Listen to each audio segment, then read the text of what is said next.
Namaste.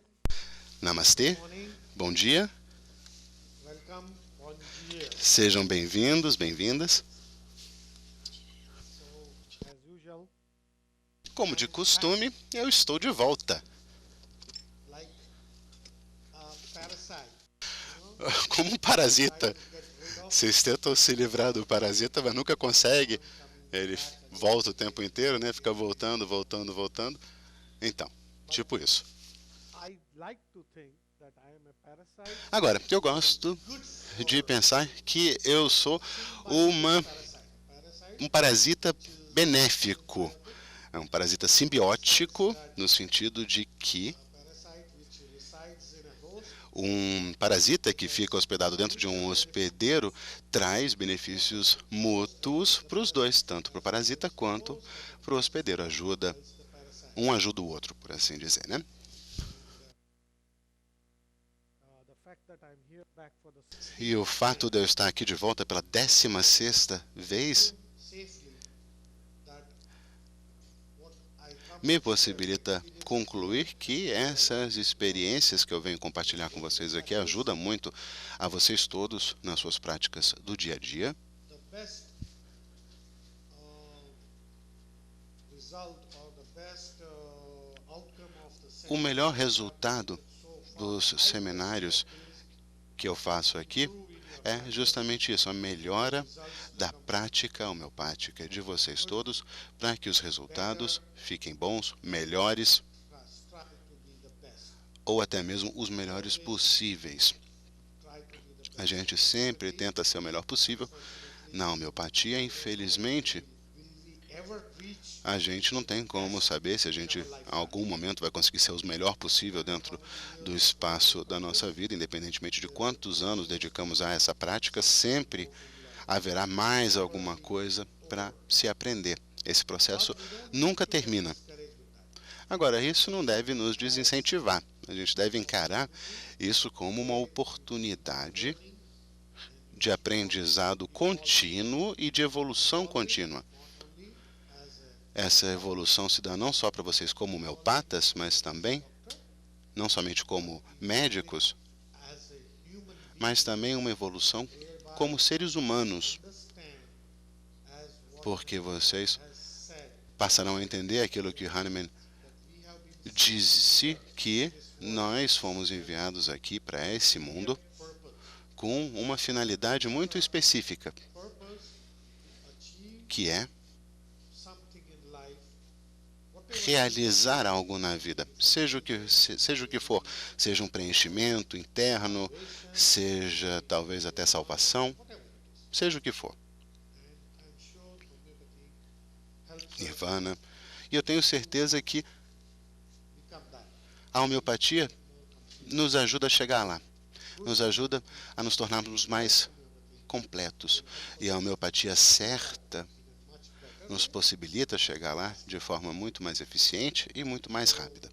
Hopefully that is what I hope you people achieve. Então eu espero que vocês possam tirar isso, né, dessa apresentação. When I say it's a symbiosis where there is a give and take, Eu falei para vocês que há uma simbiose, né, entre parasita e hospedeiro, mas por causa dessa simbiose eu me torno também um homeopata cada vez melhor. Porque ao fazer um seminário de 3 dias aqui perante vocês todos, conversando, knowledge, you have to have experience.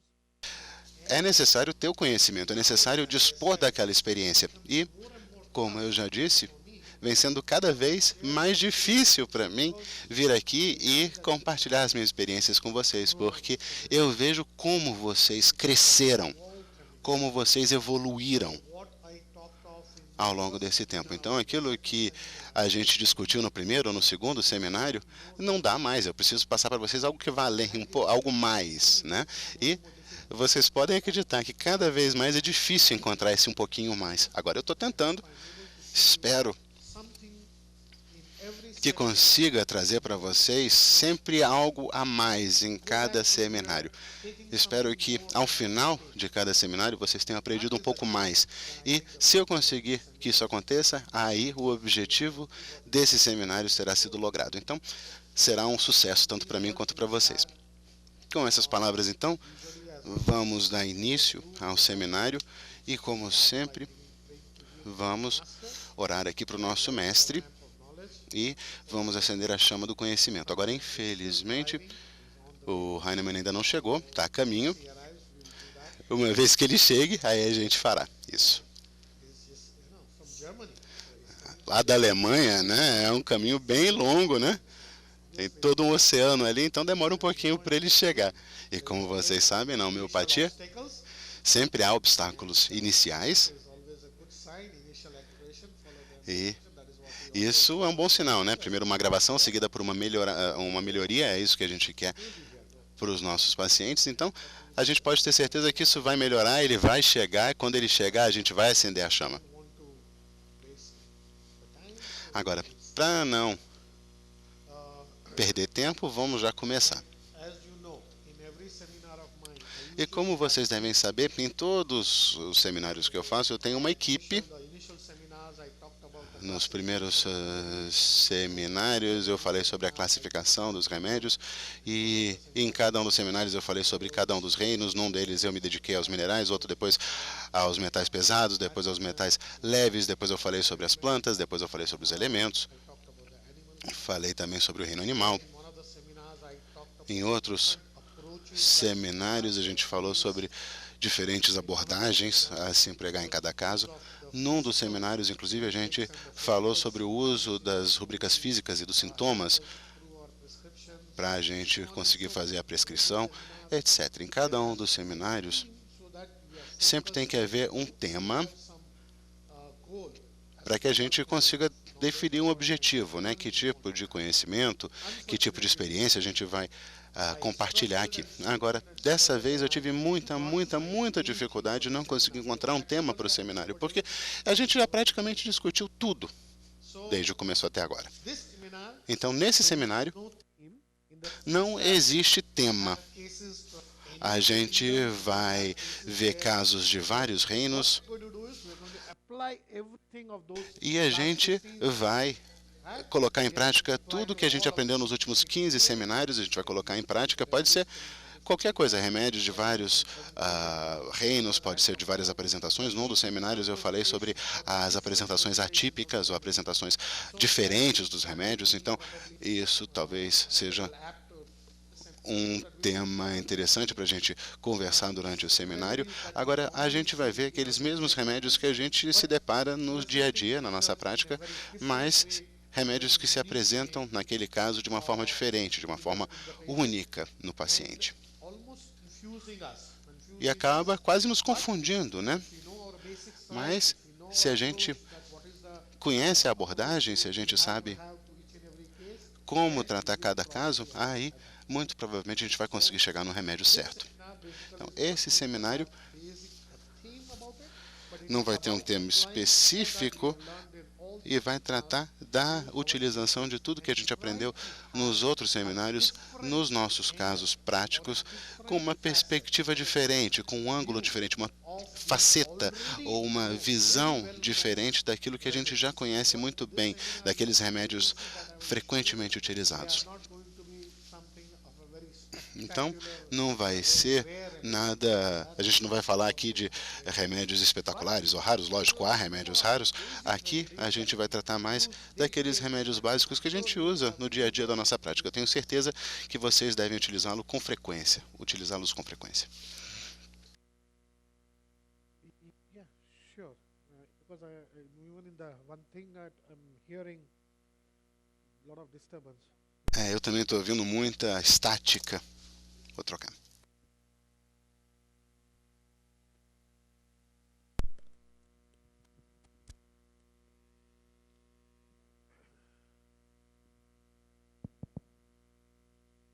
Yeah.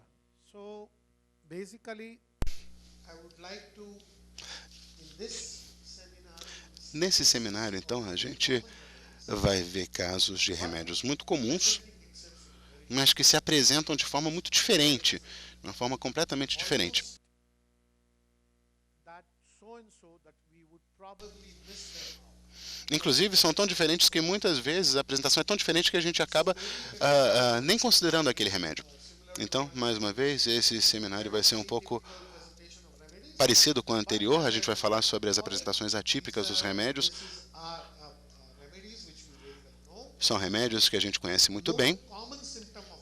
Conhecemos muito bem os sintomas mais comuns desses remédios. Então, sempre que vamos prescrever um remédio, a gente busca aqueles sintomas bem comuns que a gente já conhece muito bem. Por exemplo, no caso do arsênico, o que você vai buscar? Quais os sintomas? Qual é o principal do arsênico? Ansiedade. É um sintoma bem comum, né? Todo mundo sabe isso. Então, nesse caso, a gente buscaria esse sintoma, a ansiedade. Agora, vocês sabem que no miasma psicósico, o arsênico se apresenta quase sem ansiedade. Se apresenta em um quadro que quase não tem ansiedade. Você nunca consideraria o caso do arsênico nesse paciente porque a ansiedade não se apresenta. Ela pode até se apresentar de uma forma mais sofisticada. E mesmo nesses casos, a gente consegue derivar o arsênico a partir de outras facetas, de outras características do remédio arsênico. Agora, a principal característica do arsênico, que é a ansiedade, não está presente nos pacientes psicósicos. Esse sintoma vai ser apresentado de uma forma bem sofisticada. Eles vão falar de uma forma bem direta, eles vão ter um arquivo que levam ali com eles, bem organizados, de um lado para outro. Então, tudo isso é relacionado ao arsênico, mas falta a ansiedade no comportamento, no linguajar, até na linguagem corporal e nos pensamentos do paciente. O que a gente vê é o paciente dizendo, olha, eu estou com esse problema, aqui, ali, nesse dia, nessa data, ele provavelmente vai te dar o dia exato, a data exata que se apresentou o problema, e em seguida ele vai dizer que já visitou milhões de médicos e não conseguiu resolver. Então, são outras características que apontam arsênico. Agora, se você estiver ali buscando aquela inquietude, aquela ansiedade, aquele pânico, aquela agitação, que é o que a gente costuma esperar ou ver em todos os livros dos mestres, a gente vai ver que isso não acontece. Na realidade, o paciente é muito calmo, muito comedido, falando ali direitinho. Mesmo que ele esteja com uma doença muito grave, ele vai se apresentar de forma muito adequada, muito certinha. Ele não vai nem sequer fazer aquela pergunta recorrente se ele vai melhorar ou não.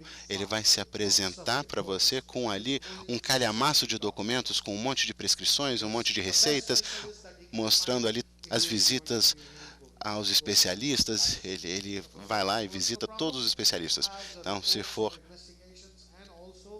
um problema mais específico, ele vai ter todos os exames. Por exemplo, se for um problema neurológico, ele vai mostrar ali que ele foi, visitou e foi consultar com os principais neurologistas do país.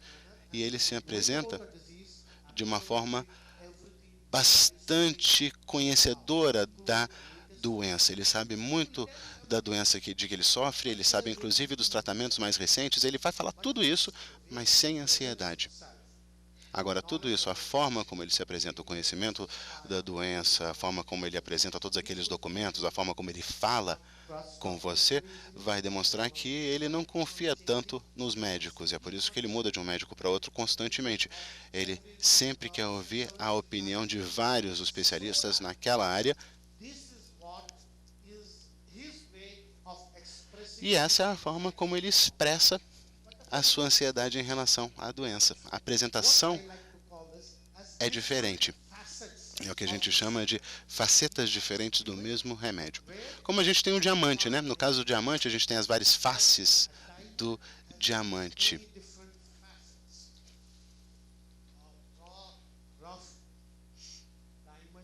Um diamante bruto, não lapidado. Quando ele é lapidado, quando ele é cortado, ele pode ser cortado em várias configurações, em vários cortes, muitos dos quais, inclusive, você vai precisar usar microscópio para conseguir ver todas aquelas diferenças, aquelas nuances, porque são muitas faces. Mesmo que a gente veja com uma lupa de cima para baixo, a gente vê uma superfície plana com uma série de inclinações para o lado. Se você vê de lado, você vai ver que o formato é triangular,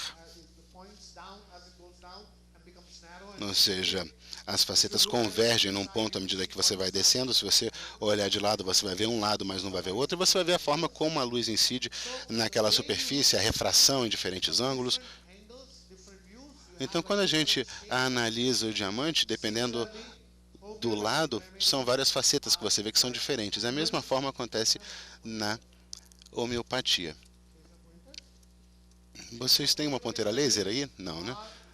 Os remédios homeopáticos, eles são como diamantes. Quero uma ponteira laser para apontar aqui as palavrinhas no slide.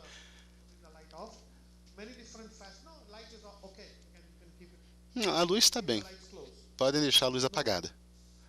Estava melhor antes, quando estava apagada. Se puder apagar a luz aqui da frente, para melhorar o contraste do slide.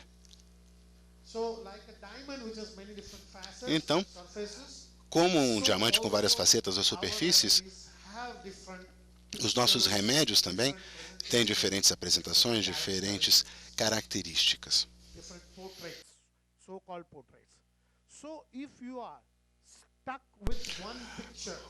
Se você então tiver um entendimento ou uma única imagem ou característica daquele remédio, você vai acabar deixando passar quando ele se apresentar com uma outra característica. Por exemplo, o sulfur. Todo mundo aqui conhece, lá na literatura, a gente vê que costuma ser uma pessoa que não se deixa muito abater, uma pessoa sem muitas preocupações, que não se preocupa muito com a sua aparência, com a sua roupa, uma pessoa bem livre, muito filosófica, uma pessoa que fala muito, mas não faz, ou aquela pessoa que fala muito, mas não faz nada. O que a gente chama de um balão cheio de ar, né? A pessoa que é falastrona, mas que na realidade não tem substância. É isso que a gente costuma ver em termos de sulfur quando a gente lê na literatura. Agora, como a gente viu no exemplo anterior, e como eu já disse, e como a gente vê também no dia a dia, na nossa prática, hoje em dia, a gente vê outros sulfos que a gente não está acostumado a ver. Porque é uma caracterização sórica do sulfur. Agora a gente vê que sulfur é uma pessoa que se veste muito direitinho, muito preocupada com a aparência, e o único remédio aí é sulfur duas marcas. Uma pessoa que se veste muito bem, com muita elegância, com as melhores roupas, e que fala muito direitinho, com muita eloquência. Uma pessoa que tem muito sucesso no mundo dos negócios, seja qual for a área. Talvez um político, uma pessoa mais política, que fala muito, mas não faz muita coisa, não faz nada, né? Na realidade, a única ação dessa pessoa é encher o próprio bolso de dinheiro, né? No caso dos políticos, como todo mundo sabe aqui, né? Ontem eu testemunhei aquele momento histórico aqui na história do Brasil, né? Na história política desse país. A presidente foi afastada do cargo, provavelmente por causa de corrupção. Vocês viram como é que ela estava vestida ontem? Qual que era a roupa? A presidente Dilma, qual era a roupa que ela estava usando ontem? Qual era a cor daquela roupa? Ela estava de branco, né? Lógico que ela estava de branco, né? Ela, tão partidária, se vestiu de branco, porque branco é sinal de pureza, representa nobilidade. Mas a psicose completa, né? Ela está ali cobrindo tudo que está dentro, tentando demonstrar ou fazer uma frente, né? Ela tentava. A Denise, inclusive, me mostrou, traduziu o discurso da presidente para mim. Ela disse que ela é inocente, que foi acusada sem ter cometido crime pelas razões erradas e que ela é uma pessoa honesta e que a única coisa que ela fez foi cometer alguns errinhos que qualquer pessoa cometeria e já cometeu, e que ela não fez nada de verdadeiramente criminoso. Esse é um comportamento clássico né, do sulfo. Mas aí, se você não conhece isso, você não sabe disso, então, agora você está vendo os remédios de ângulo miasmático diferente, né? E aí você perderia esse quadro.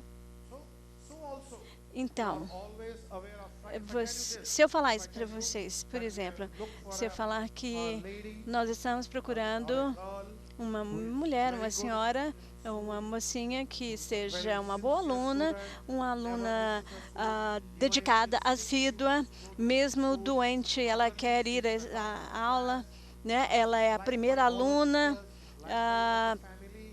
é a melhor aluna da turma, os pais têm orgulho dela, os professores têm orgulho dela, e ela também participa de atividades extracurriculares como esporte, música, muito sensível, muito emotiva. E se você gritar com ela ou repreendê-la na frente de outras pessoas, ela vai se sentir magoada e é muito meticulosa. E tem pais rígidos. Qual remédio que você, em qual remédio vocês pensam? Carcinosina. Todo mundo chegaria provavelmente a essa conclusão e estariam corretos. Infelizmente, nem todos os casos chegam assim, né, com essa simplicidade e clareza. Então, eu vou... tá, agora vamos lá. É a mesma menina que era tudo de bom e agora ela está sendo mal nos estudos, as notas estão sofrendo, tem reclamação dos professores, né? Ela não está prestando atenção, o aproveitamento caiu, né, comparado com antes, não está interessada nas atividades extracurriculares, desobediente, não ouve os pais, responde, ela responde, não está nem aí. Tá nem aí. Quando ela é repreendida, ela não se incomoda. Então, esse quadro, você pensaria em carcinosina para a mesma menina? Mas se você entrar nos detalhes desse paciente, e se eu falar para vocês que, sim, ela era assim antes. E aí, o problema é que os pais, a sociedade, os professores, a expectativa deles era tão grande, né? Tudo que ela fizesse não era bom o suficiente, né? Se ela tirasse 93, por que ela não tirou 95, né? Se ela tirar 95, os pais falam, por que você não tirou 100, né? Aí ela fala, não, mas eu sou a primeira da classe, a primeira da turma, a primeira do estado. Ótimo, então você agora pode ser a primeira do país, né?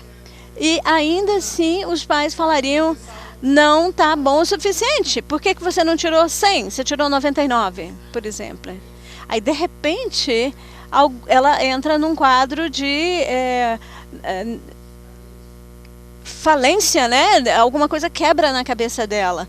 Então, e aí, de repente, as notas caem e todo o comportamento muda. Isso aí seria uma carcinosina sifilítica, né? Então, se você tiver consciente disso, você vai acertar. Então, como eu disse, os olhos veem o que a mente conhece. Porque eu tive um caso. Isso aconteceu. Uma menina que era muito boa, e aí alguma coisa aconteceu, ela entrou num surto, num estado de quebra, de dissociação, sei lá, e aí ela se transformou numa outra pessoa completamente diferente. E se tornou rebelde, começou a brigar com a família, e ela ficou difícil de controlar. Então, mesmo remédio, mas num outro miasma. Então, se você estiver ciente disso, né, você vai poder prescrever carcinosina para o paciente. Senão, você poderia ir por um caminho errado e prescrever mercúrio, tarântula, né? Ou, sei lá, outra remédio desobediente, raivoso, etc. E você estaria completamente errado. Então, o quadro que se desenvolve, por exemplo, no paciente, né? Como que ela era no passado. Essa é a natureza original do paciente, que é muito importante. Durante a anamnese, você tem que ter 2 históricos. Então, qual é a natureza original da infância, né, com que ela nasceu. Então, como o Dr. Vijay Kar chama isso de característica inata do paciente, aquela característica com a qual ela nasceu, né? E aí nós estamos vendo mais casos francamente sifilíticos, né, psicossifilíticos, e às vezes a gente se esquece dessa natureza do princípio, né, inata. Então nós temos que tomar 2 históricos, duas anamneses, né, tomar o caso, tomar a personalidade inicial, inata, e a personalidade com que ela se apresenta em função da doença. Então, você tem que descobrir o vínculo entre essas 2 naturezas. O Dr. Vijay Kar fala que você tem que procurar a sora inicial do paciente. Então, se isso acontecer, aí a sua prescrição estará completa, será final e será perfeita. Você não precisará trocar o remédio desse paciente. Se o caso for reversível, será possível talvez trazê-lo de volta do estado sifilítico para a psora e para a psora.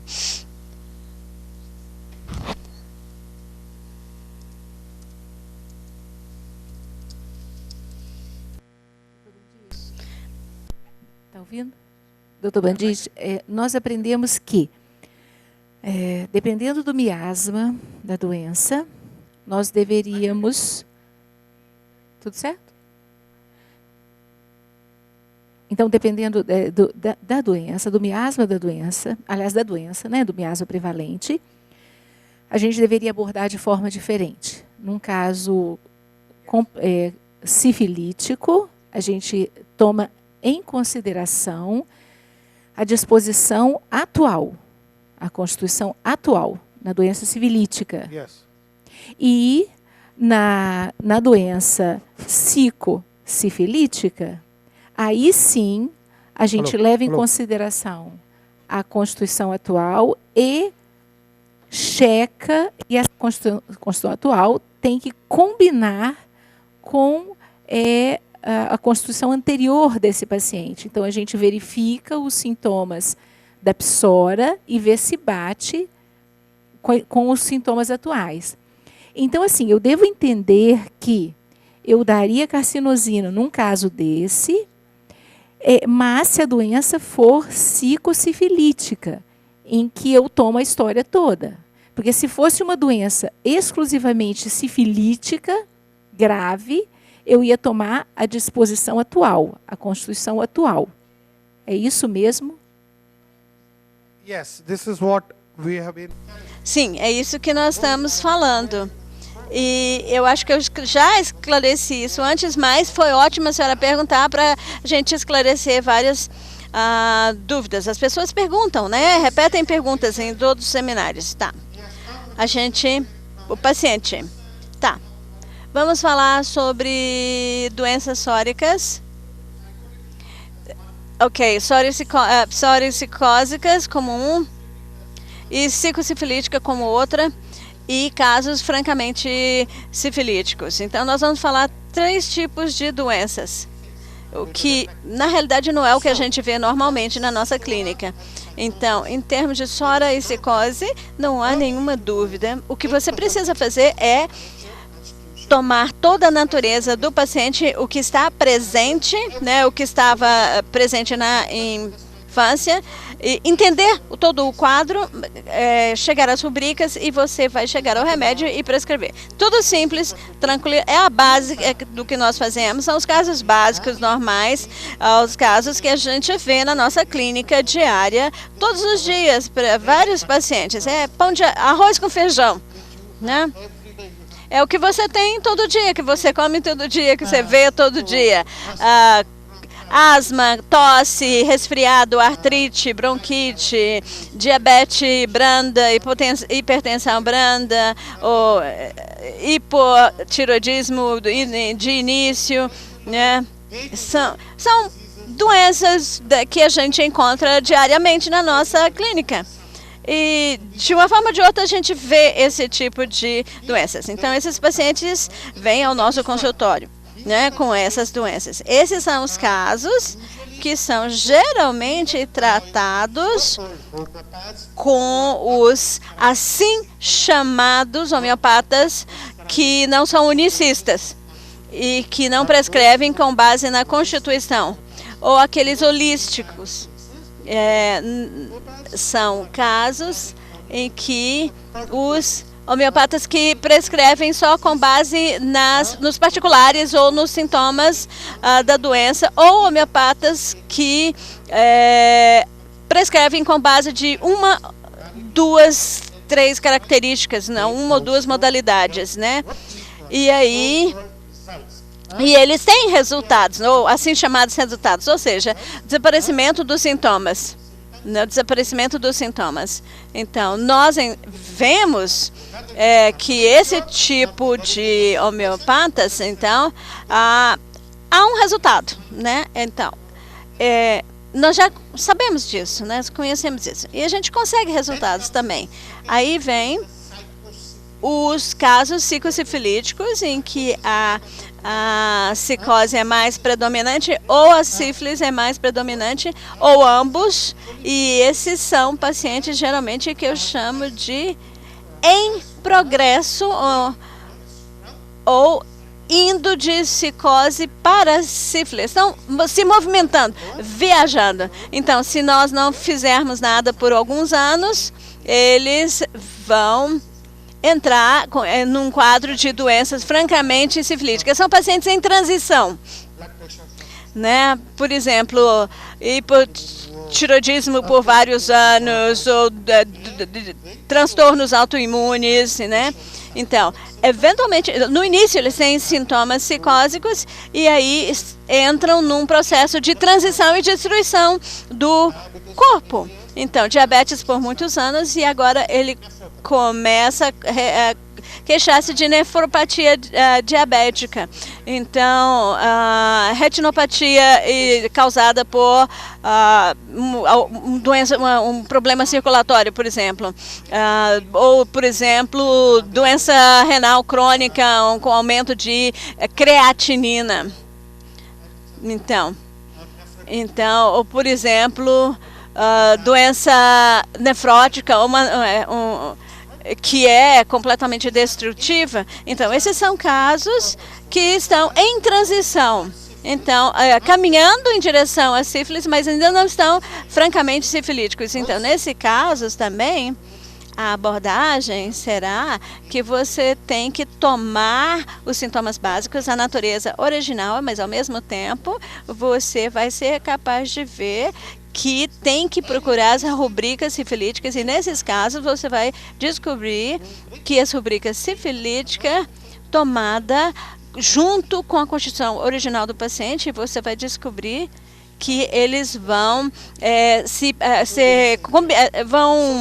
se ajustar, né, e vão chegar ao mesmo remédio, né? Vai haver um vínculo, né? Então, se você não conseguir tomar a rubrica sifilítica, mas tomar a constituição original e a natureza atual, você vai ver que o remédio será o curativo para ele e que vai trazê-lo de sífilis a psicose ou de psicose a psora. Então, esses são casos em que você pode reverter. Bom, agora nós temos o terceiro grupo de doenças, que todo mundo está agora fascinado com o sífilis, né? Todo mundo quer tratar sífilis porque os casos sifilíticos são espetaculares. Quando você tem um resultado num caso francamente sifilítico, você acha o máximo, né? É como um milagre, algo que não seria possível. Por exemplo, uma criança cega que nasceu com uma mutação genética que é cega ou surda, e aí ela começa a ver, começa a ouvir, começa a falar, se for uma criança muda. Então, e as pessoas querem tratar, né, esse tipo de doença, mas são raros. E porque você tem que achar a rubrica sifilítica correta. E aí a abordagem tem que ser absolutamente, totalmente importante que você descubra a rubrica sifilítica. Nesse caso, por exemplo, se você não conseguir uma rubrica sifilítica e prescrever com base na constituição original do paciente, do psora e psicose, você vai ver que você vai prejudicar mais o paciente do que ajudá-lo. Então, você não vai ter não ter resultados, tudo bem, assim, de uma certa forma, né? Mas nesses casos, se você não pegar essa rubrica sifilítica, você vai prejudicar o paciente. Então, aqui a abordagem tem que ser que você tem que achar simplesmente a rubrica sifilítica. Tá, tudo bem, você conseguiu encontrar a rubrica sifilítica. Você vai descobrir que muitas vezes, nesses tipos de casos, se você tentar vincular, né, a rubrica sifilítica com a SORA original do paciente, ou a constituição original, ou as características inatas, não vai estar pareado, não vai estar vinculado. A sede não vai ser igual, né, ou a constituição. Então, e aí? O que você faz? Aqui você tem que dar o remédio que aparecer com base na rubrica sifilítica e ignorar a constituição inicial, os termais iniciais ou a sede original. Então, se você for capaz de chegar ao remédio que tem esse vínculo com o SORA, então será um remédio curativo que vai curá-lo totalmente da sífilis, psicose e trazê-lo de volta à psora. Mas se não, a psora, a psicose. E, claro, evitar que essa doença terminal ou quase fatal, né, ou, evitar que ele morra. E ele vai ter uma vida, o paciente vai ter uma vida saudável, sadia. Então, você vai descobrir que a SORA original, se você descobrir que o SORA original não tem esse vínculo, não combina, por assim dizer, então, esse então não será o remédio final dele. Então, depois da sífilis começar a melhorar, né? Então, quando ele começa a voltar para a psicose, você vai descobrir que os sintomas continuam a modificar e, consequentemente, o remédio tem que mudar, já que o quadro atual do paciente mudou. Então, você começou com um remédio que vai trazer o paciente até um certo ponto, e aí, depois de um certo ponto, esse remédio para de agir.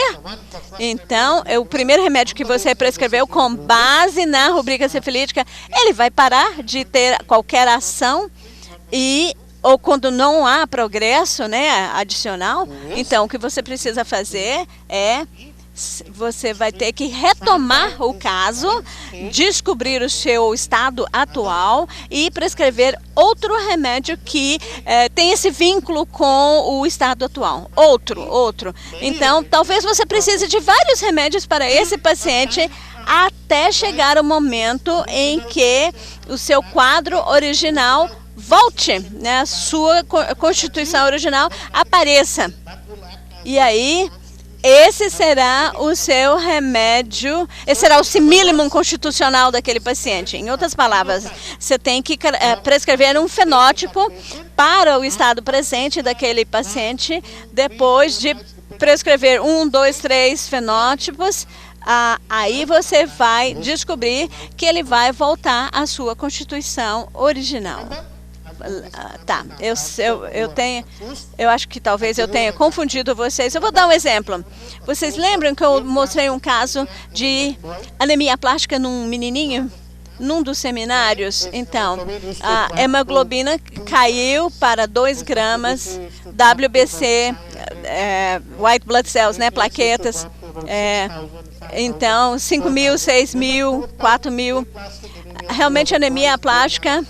Ele teve que fazer transplante de medula, né? Eu mostrei esse caso, vocês lembram desse caso que eu mostrei? Tá. Qual era o sintoma principal e como é que ele se apresentou? Alguém se lembra? Como que se apresentou? Quem lembra? Ele não sentia quase nada. Ele fazia suas obrigações. Só um minutinho para ele colocar o fone, por favor. Era um jovem, trabalhava com o irmão e não sentia quase nada. Ele chegava a ter uma anemia gravíssima, severa, e fazia suas atividades, trabalhava muitas horas e ainda andava de moto. Lembra? Ok. Eu estava me lembrando que era um rapaz que trabalhava com o irmão e não sentia...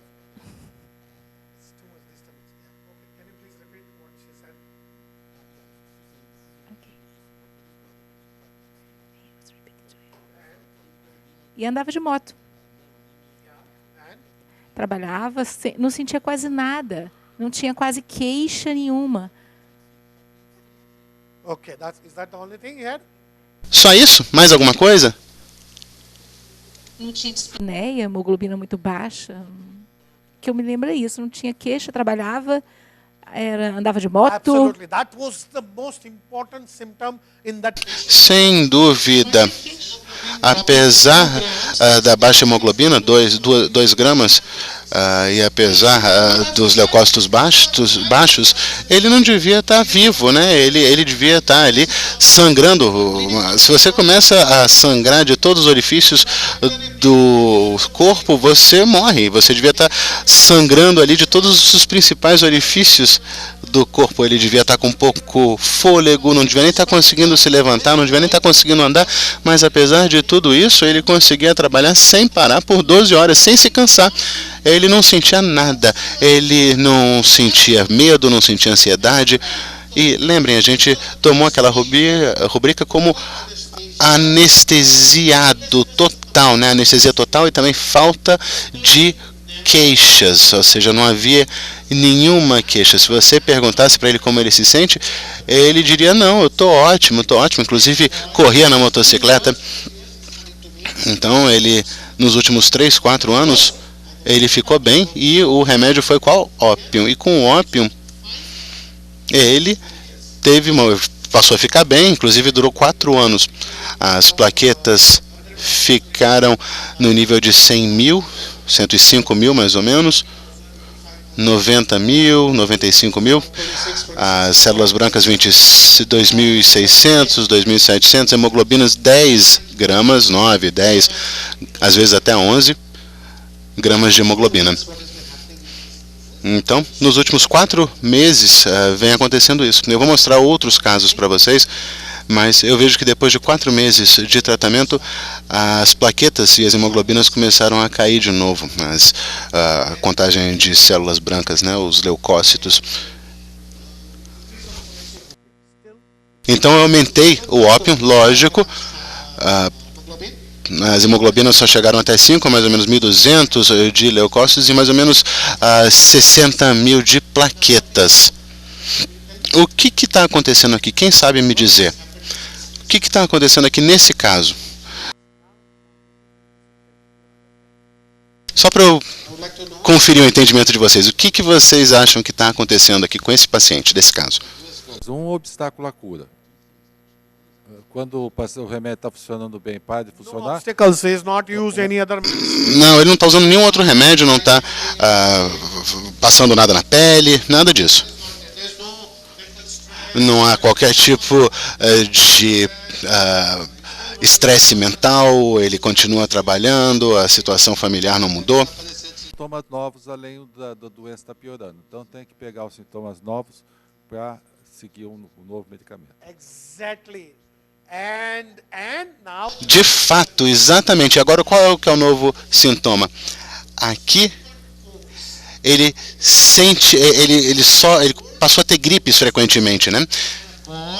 Também diarreia e um menino que antes não tinha problema de hemoglobina, ele me ligou 3 vezes, quase em sucessão, dizendo, olha, eu estou com uma gripe, me dá algum remédio. O irmão dele me ligou, porque dizendo que ele estava ameaçando ir para a alopatia se não desse um remédio novo. Então, o que aconteceu nesse caso? Ok, o Psora voltou. A ansiedade voltou e agora ele está ansioso. E agora eu vou avaliá-lo novamente e preciso descobrir a constituição original do paciente na hora da prescrição do remédio. O ópio não vai ser mais o único remédio para resolver esse caso. Eu preciso encontrar qual que vai ser o remédio original e prescrever o remédio para tratar esses novos sintomas. Esse é um exemplo clássico de uma doença francamente sifilítica já em estado final, que eu consegui trazer de volta do estado sifilítico para o estado, diretamente para o estado sórico. E mesmo a gente viu que do sório ele tinha passado diretamente para o estado sifilítico, agora a gente passou de volta para o estado sórico, a ansiedade voltou. E aí eu descobri que há um estresse adicional, porque agora a família dele está forçando ele que se case, né? Está querendo ali que ele se case, já que agora ele está normal, né? Porque antes eles nem podiam pensar em casá-lo. Agora que ele está saudável, a família está dizendo, olha, você está saudável, está tudo bem, chegou a hora de casar. Então ele está começando agora a procurar uma namorada, está sendo forçado a se casar pela família e ele não quer se casar. Isso gera estresse, né? Ele ainda acha que ele precisa trabalhar mais, conseguir um trabalho melhor, ter sucesso maior profissional e aí sim se casar. Então isso gera uma ansiedade que acaba gerando esses problemas. 5 gramas. Eu acho que ela perguntou o índice de hemoglobina. 5 gramas.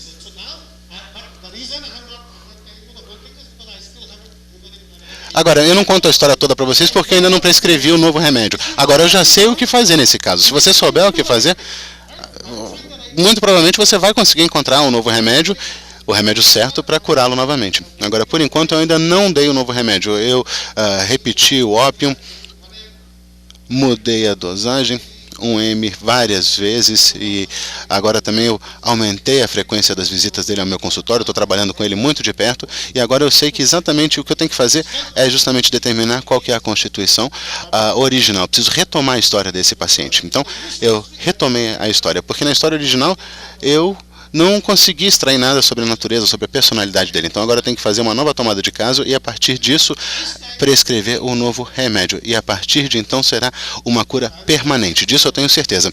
Então provavelmente no próximo seminário eu vou poder mostrar esse caso em sua conclusão para vocês.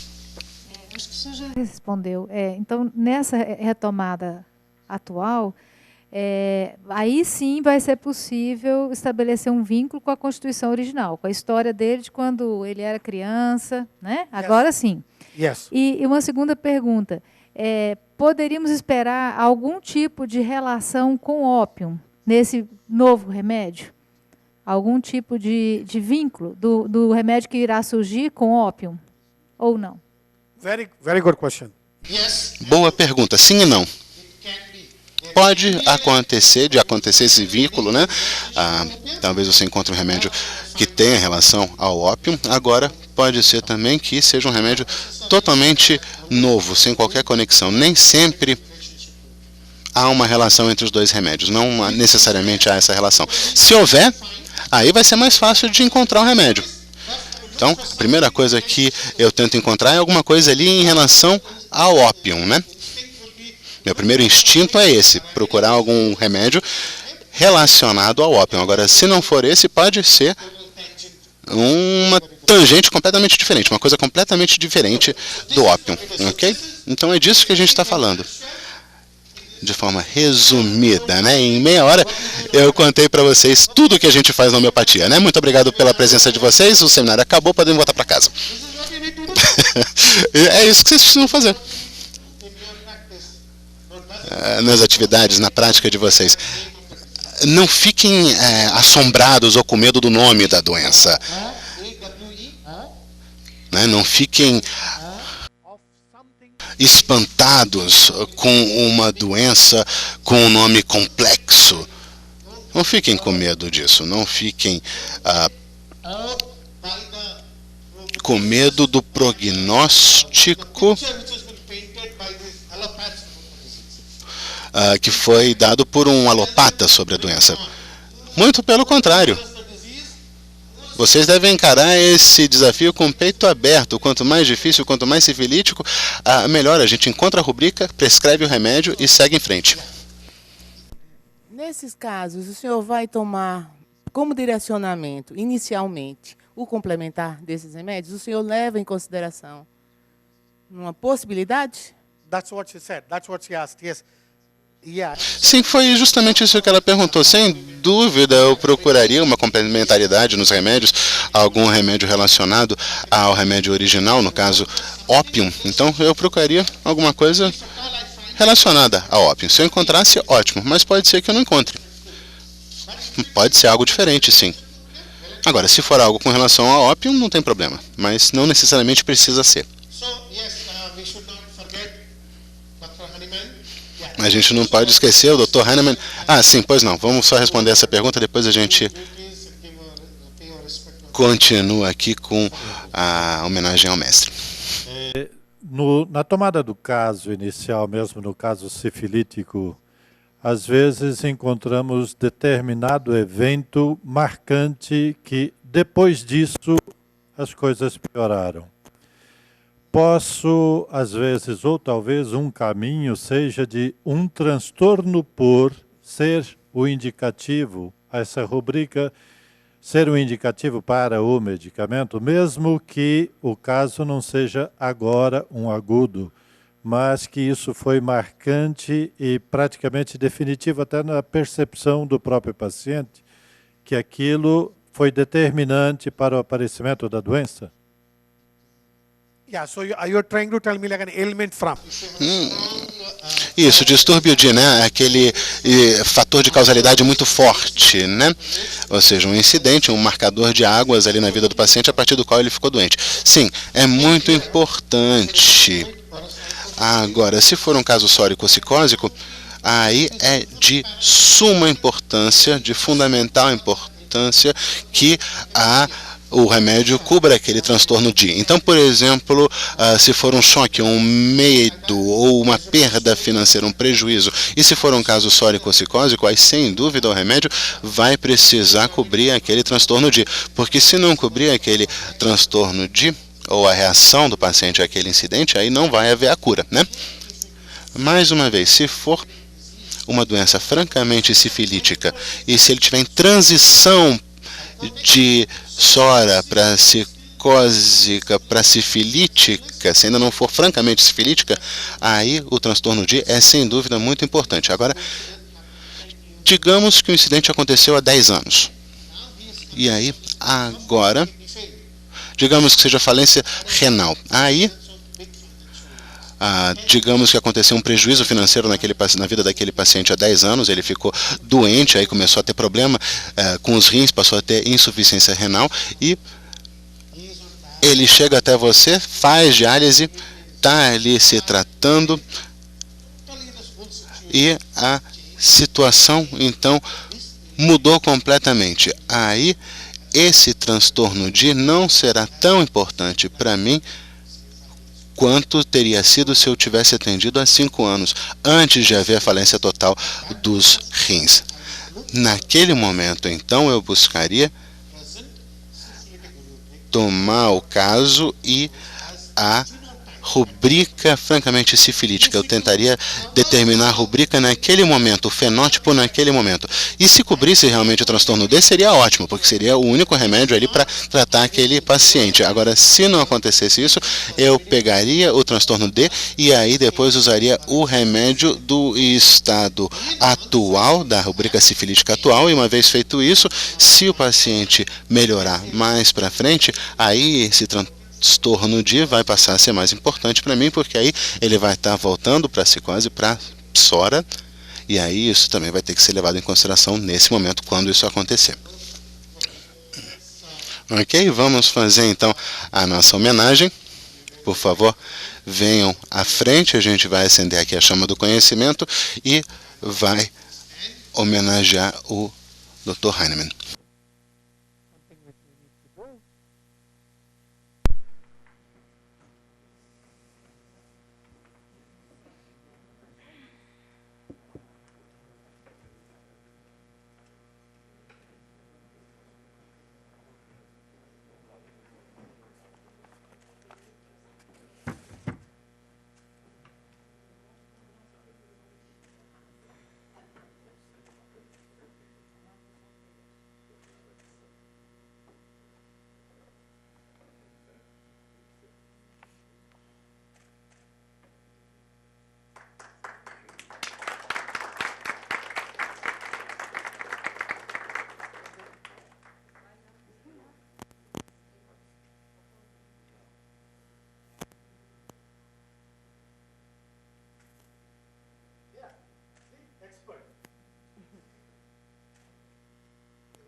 Olha, infelizmente ele não está falando no microfone, a gente não escuta aqui na cabine de tradução.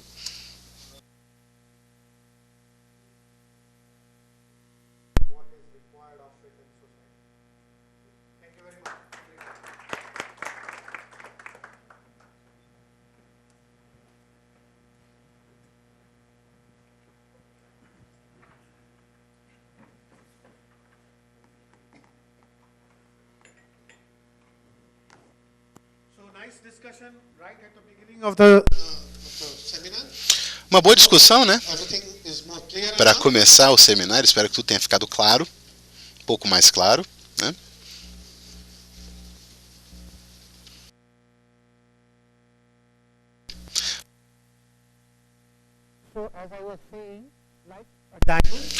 Como eu disse, né? Como um diamante, os remédios têm facetas diferentes, com características diferentes. E essas características apresentam panoramas diferentes. E quais são as circunstâncias onde esses panoramas diferentes acontecem? Primeiro, quando há a presença de miasma, né? Um arsênico sórico, que é diferente de sicósico, que é diferente de arsênico sifilítico. Carcinosina sórica é diferente da sicósica, que é diferente da sifilítica. Então, o mais importante é o miasma, que nos informa quais sintomas buscar no paciente. Então, por exemplo, um paciente em franca sífilis, aí, no caso da carcinosina, não busquem amor pelos animais, pela música, porque esses são todos os sintomas sorocicósicos do paciente que não vão nos ajudar na prescrição do remédio nesse caso. Se você quiser prescrever a carcinosina, você vai ter que buscar os sintomas sifilíticos da carcinosina. Então, por causa disso, ou dessa forma, uma vez que você entende o miasma, isso nos possibilita buscar no paciente justamente aquilo que você quer detectar.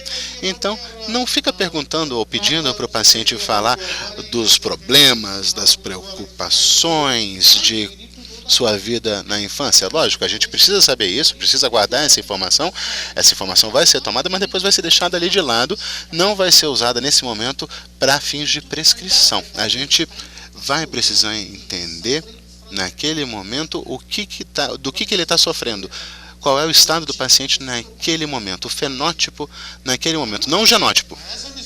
E como eu disse, o miasma é uma situação em que o panorama, né, do remédio muda constantemente. Qual seria outro caso onde acontece essa mudança da característica do remédio? São outras situações onde o panorama do remédio muda, é quando muda a faixa etária do paciente. Então, por exemplo, uma criança traz um panorama diferente de um remédio que se apresenta de forma diferente do que em outra faixa etária, que apresentaria outros sintomas. Então, uma criança calcária, por exemplo, vai ser uma criança tímida, uma criança que vai apresentar medo, timidez. Só que ali, no caso, você vê que ele está bastante gordinho, né?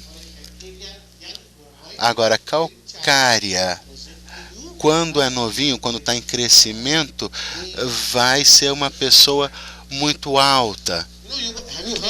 Vocês já ouviram falar disso, né? Quando as crianças crescem e são crianças mais reclusas,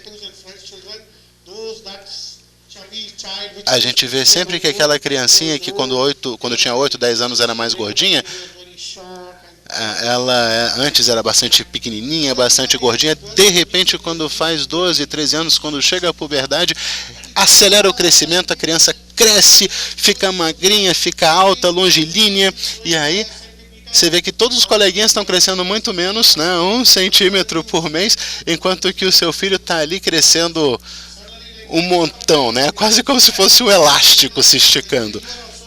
Em um ano, ele cresce muito, talvez ali 12, 13, 14, 15 centímetros em um ano.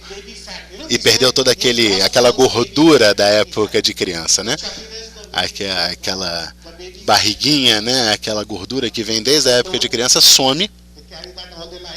Agora, lógico, não some, né? Essa gordura fica para o resto da vida, mas o corpo daquela pessoa muda. Então, à medida que a faixa etária vai mudando, a gente tem que saber o que esperar. A gente não está falando aqui apenas de mudança física, mas mudança mental também. Então, calcária é muito tímida, uma criança muito temerosa, perdão, a gente vai ver que é uma pessoa que é muito boa de negócios. Quando cresce, se torna uma pessoa de negócios de muito sucesso. A gente nunca pensa em calcária como pessoas de negócio inteligentes e manipuladoras, mas podem ser sim. Então, se você estiver falando ali com um empresário de 40 anos de muito sucesso, não somente licopódio, platino e outros remédios devem ser considerados, mas também calcária. Calcária também pode ser uma pessoa de negócios muito exitosa. A gente vê que as pessoas podem ser tímidas na infância, mas depois podem se tornar mentirosas, corruptas, quando crescem, chegam ali na meia-idade. Aí a gente diz, não pode ser calcária. A gente acaba descartando calcária. Ele é tão corrupto, ele é tão enganador, tão ardiloso, como é que ele poderia ser calcária? Ele não pode ser calcária, é o que a gente diria. Não, pode sim. Pode sim. E é justamente aí que a gente recorre às outras ferramentas que temos à disposição no tratamento, como, por exemplo, o repertório e o nosso entendimento dos remédios com base em grupos de sintomas que nos ajudam na prescrição dos remédios em casos como esses. Aí a gente vai ver que quando a gente recorre ao repertório, você abre ali a rubrica e você encontra a corrupção, você vê que o primeiro remédio é calcária. Aí você se pergunta, como que pode ser? Mas ele está lá, e a gente vê isso nos pacientes. Então, esse remédio vai mudar de acordo, ou a imagem do remédio vai mudar de acordo com o miasma e também de acordo com as situações diferentes. A reação do remédio em diferentes situações vai ser diferente também. Não esperem que calcária sempre reaja de forma tímida e temerosa. Não. Inclusive, eu tenho vários casos, inclusive o caso de uma senhora cujo marido morreu recentemente. E ela tinha crianças, filhos pequenos naquela época. Então, toda a responsabilidade da família caiu nos ombros dela. Então, e ela era uma senhora tímida, com medo, sempre com medo, mas de repente, por conta de assumir essa responsabilidade, ela se endureceu, secou as lágrimas E mudou a situação. Opa, eu tenho que me preparar para isso. Não posso ficar sentada chorando, né, só. Então, me lamentando. Então, se decidiu-se, não vou chorar mais. Pronto, agora eu vou ser uma pessoa dura, objetiva, prática. Eu tenho que fazer isso para minha família. E ela conseguiu superar a situação, desenvolveu sua atividade comercial bem, né? E criou os filhos, né? Se você visse a senhora, né, nesse momento, você não encontraria nenhum sintoma de calcária. Tipo, ela vai se quebrar, né? Vai entrar em colapso, vai querer apoio. Não, ela nunca pediu ajuda de ninguém. Não pediu ajuda de ninguém. Não pediu apoio de ninguém. Por quê? Porque quando o calcária se vê numa situação de perigo ou de estresse, aí a pessoa se endurece, no sentido de enfrentar a situação. Então, diferentes situações podem produzir quadros diferentes do mesmo remédio. Então, não eliminem, por exemplo, a calcária vai reagir de uma forma tímida, ou pegajosa, ou vai precisar de apoio, ou vai entrar em colapso. Não. Eu vi um caso de uma senhora pulsatila numa situação de crise.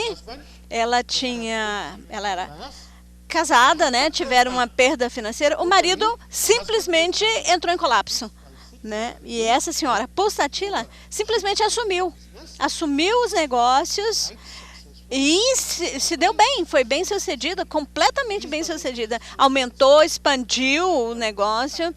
Então, quando ele tinha uma fábrica, né? E aí, quando ela assumiu, ela expandiu e chegou a ter 3 fábricas. Então, uma constituição originalmente pulsatila. Então, você esperaria... Qual a reação que você esperaria de uma pulsatila? Um choro. Eu preciso de ajuda. Ou, por favor, tem dó de mim, né? Quer apoio, quer... as pessoas... eu sou viúva, olha só o tanto de problemas que eu tenho. Como é que eu vou sobreviver? Alguém me ajuda. Né? Pedindo ajuda o tempo todo. Sim. Essa é a reação que nós esperaríamos de uma pulsatila. Mas ela reagiu de uma forma completamente diferente. Se você vira a rubrica audácia, né? Então, se você encontrar essa rubrica, pulsatila será um dos remédios, né? Seria, então, audácia. Então, Ignácia, que pode chorar por qualquer coisa, pode ser sensível, emotiva, ela se endurece e se torna tão forte que não chora mais, nunca mais. E aí, se você olhar o histórico dessa pessoa, você vai ver que há uma dor de longa duração. Então, a pessoa que tem essa dor interior, que nunca chora, ou pelo menos não chora na frente das pessoas, e sempre demonstram ser fortes. Mas quando você...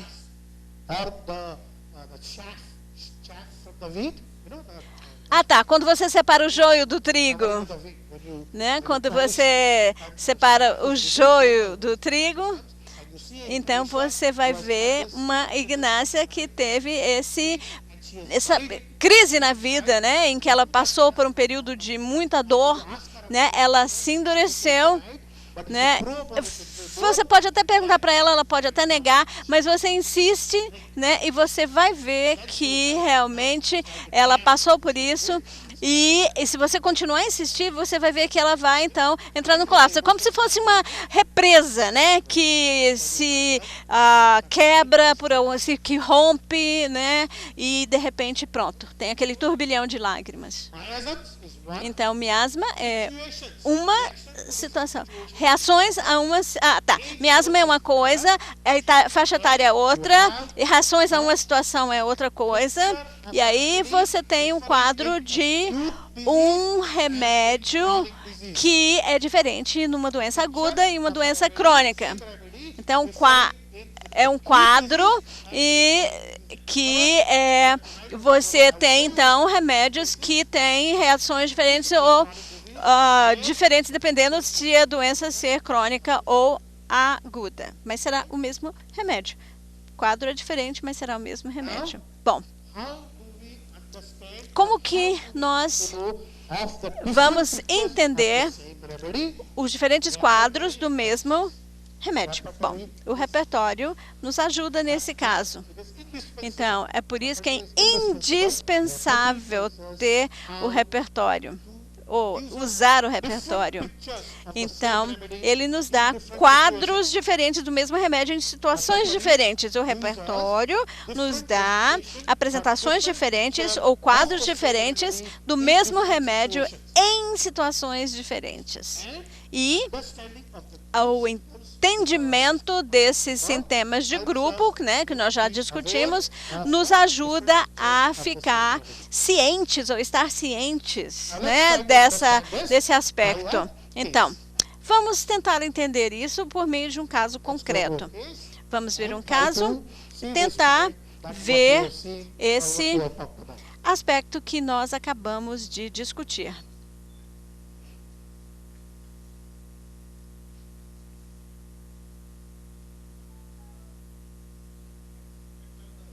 Vamos desligar as luzes ali da frente, por favor? Então, nós temos um AVC, né? Um AVC.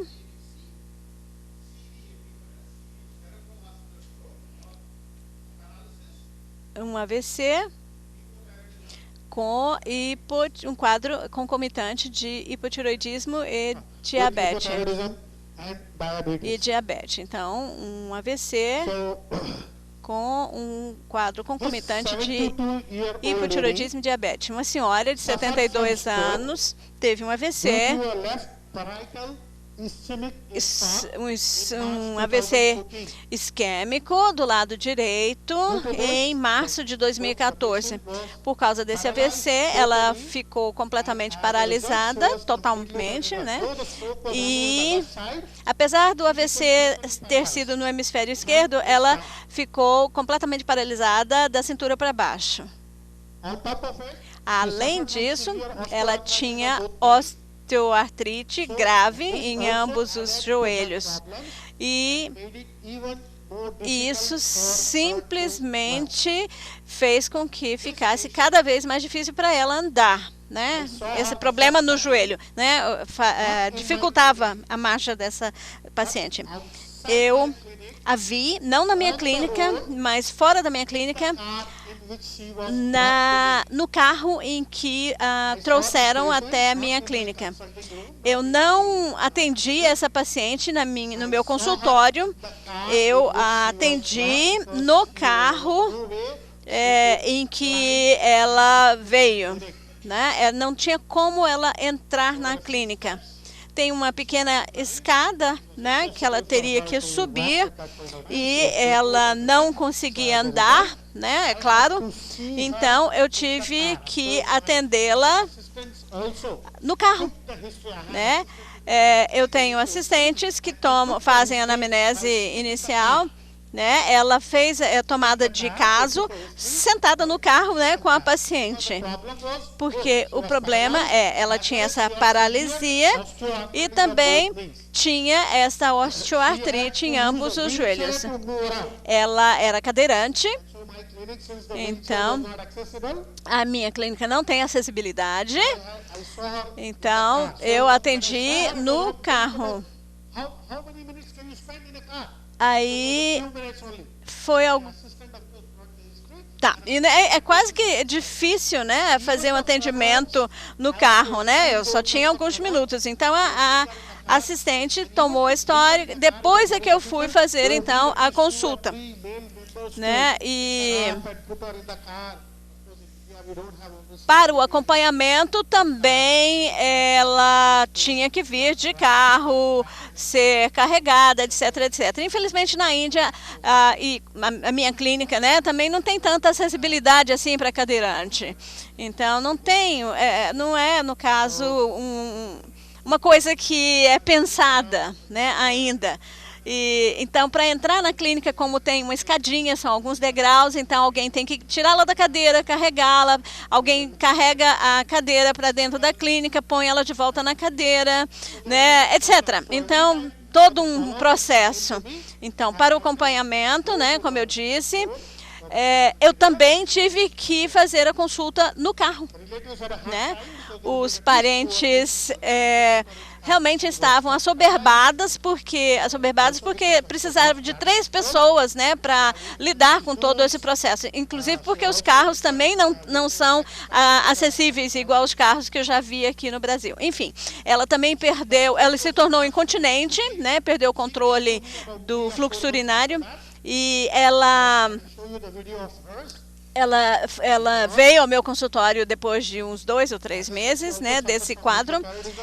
Como eu disse, ela também tinha hipotiroidismo, hipotensão e diabetes em grau alto. E estava tomando, então, remédio, né, já estava com uma dose de 100 microgramas, me parece que foi o que ele disse. Exato, 100. Diabética há mais de 10 anos, né? Já estava tomando remédio para controle da diabetes. Outra queixa foi que ela tinha sangramento profuso, sangramento vaginal profuso, já há 20 dias. Ou seja, já é uma senhora menopausada, né, mas tinha esse sangramento vaginal profuso, dor abdominal.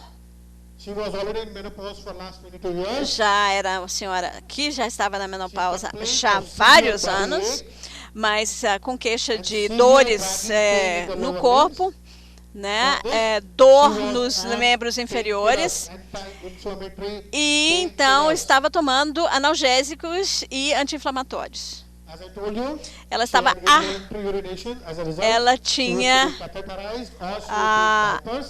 Ela usava fraldas, né, geriátricas, né, principalmente porque também tinha perdido o controle do esfíncter do ânus e tinha insônia também.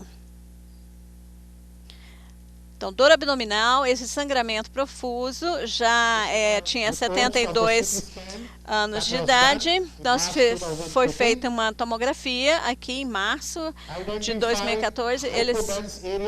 Áreas hipodensas na região parietal esquerda. O resto é normal. Tudo normal, não tem atenuação, né?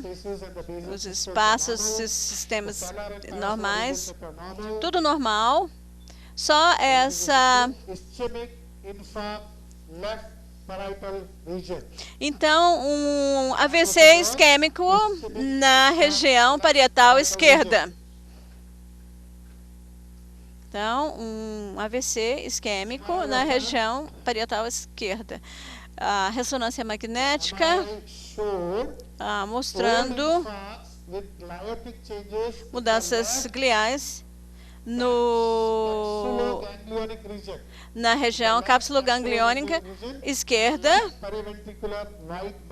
e na matéria branca.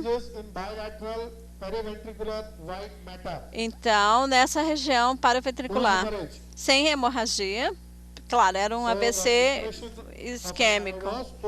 Então, mudanças gliais nessa região e na região paraventricular.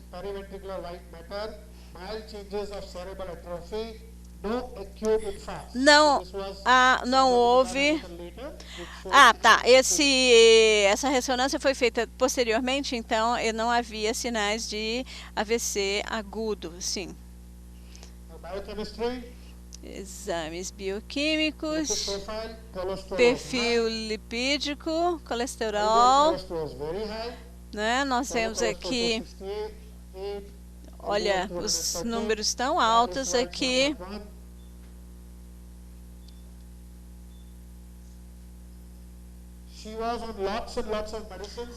Estava tomando 15 a 20 remédios. Eu comecei a pedir para que ela diminuísse, né, à medida que ela melhorasse. Aqui nós temos um suplemento de cálcio. Aqui um outro remédio tipo aspirina, né, para evitar coágulos. Tonec 40, um remédio para o cérebro, não sei exatamente o que era. Então, hipotensor,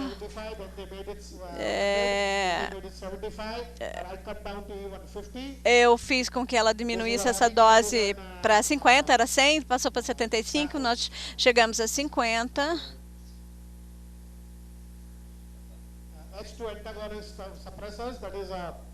Os supressores aqui para gastrite e remédio para a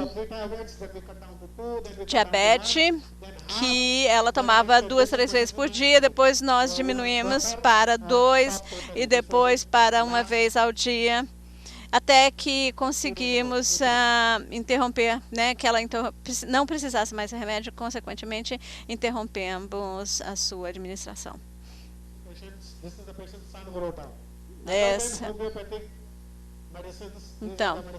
Então, além dos remédios homeopáticos, ela estava tomando esses remédios alopáticos. Essas anotações são do filho dela.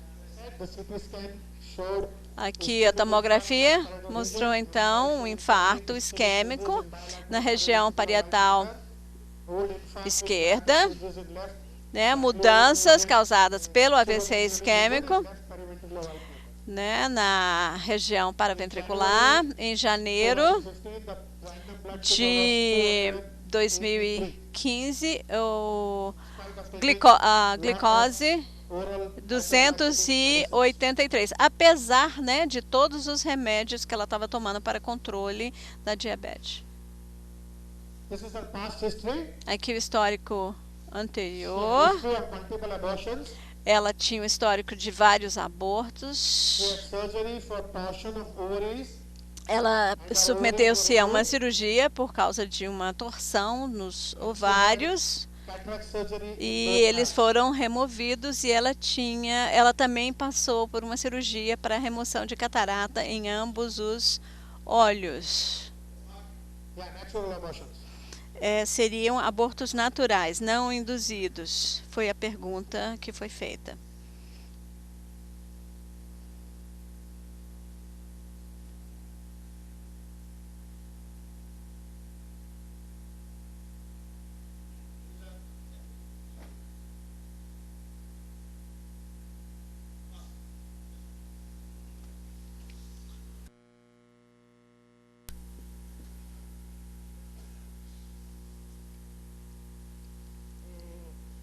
Antes de mais nada, bom dia, né, para o senhor. Viu, Titia, esse sangramento que ela apresentava, foi feito algum diagnóstico desse sangramento uterino, profuso, após a menopausa?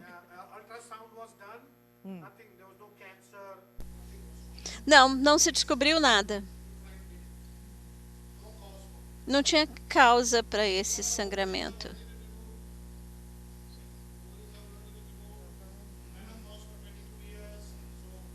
Os ovários tinham sido removidos, né? Já estava em menopausa. Sou um disfuncional, né? Um sangramento disfuncional, então. Obrigada.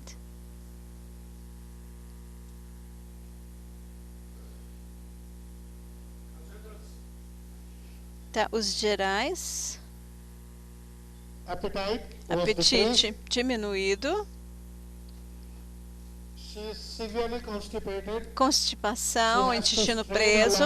Ela tem que fazer força para evacuar e demora bastante. É claro, porque Bom, ela estava acamada, poderia ser uma razão.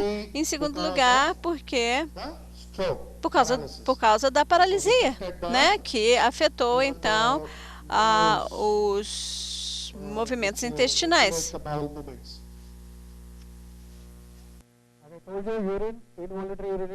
Como eu falei para vocês também,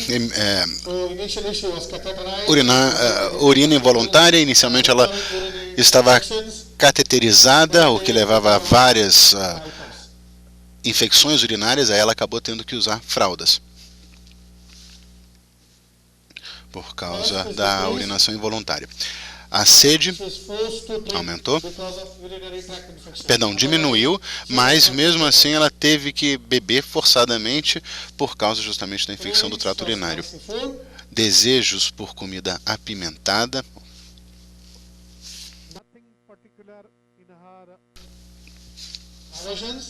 Nenhuma versão específica. Perspiração. Não é muita, sem odor, sem mancha. Sono perturbado com dor. Sonhos, nada demais.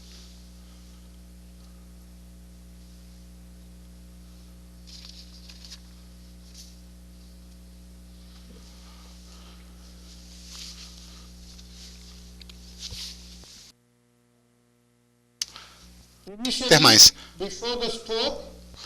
Antes do AVC, ela se sentia confortável em ambientes frios. Agora, ela não consegue mais tolerar nem um friozinho. Ela tem que usar moletom mesmo em casa durante o verão. Ela mora num local bem quente. No verão a temperatura chega até 45 graus centígrados. Isso no verão, né?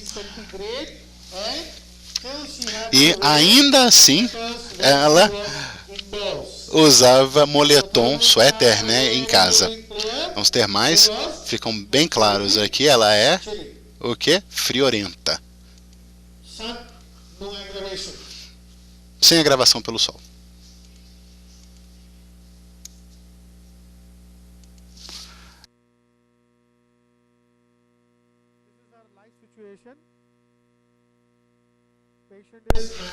Nessa situação, a paciente é casada, vive com os filhos e os netos, todos como parte de uma grande família.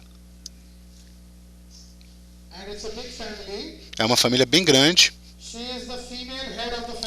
Ela é a chefe da família e toma todas as decisões referentes às questões cotidianas da casa e da família.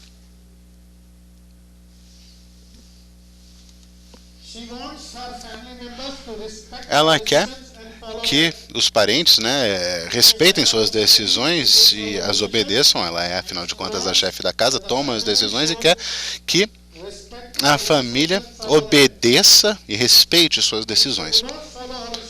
Se não obedecerem, aí ela se sente mal e fica triste durante algum tempo. Então, quando há um desobedecimento, ela se sente mal e fica emburrada e fica um tempo sem falar com aquela pessoa. Mas isso não dura muito não. Depois de alguns minutos ela fica bem de novo.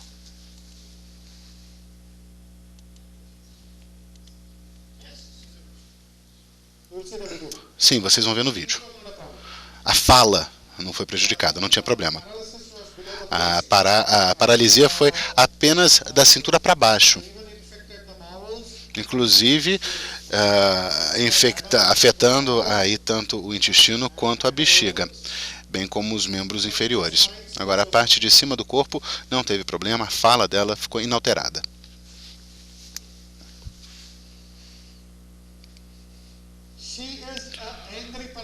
Ela é uma pessoa muito raivosa e fica com raiva, fica zangada, principalmente com os filhos, se os filhos não lhes dão ouvidos ou se desobedecem ela. Essa raiva aí dura pouco tempo, no entanto. É difícil, no entanto, pacificá-la quando ela está nervosa, quando ela está colérica. Leva um tempinho para ela se acalmar. Mesmo quando os filhos não obedecem, ela fica meio triste, quando ela é desobedecida, ela fica nervosa, fica emburrada, mas depois de algum tempo isso passa. Se ela fica triste, ela fica emburrada ali, quietinha no canto dela, não fala com ninguém, e aí depois de passado algum tempo, ela volta ao normal.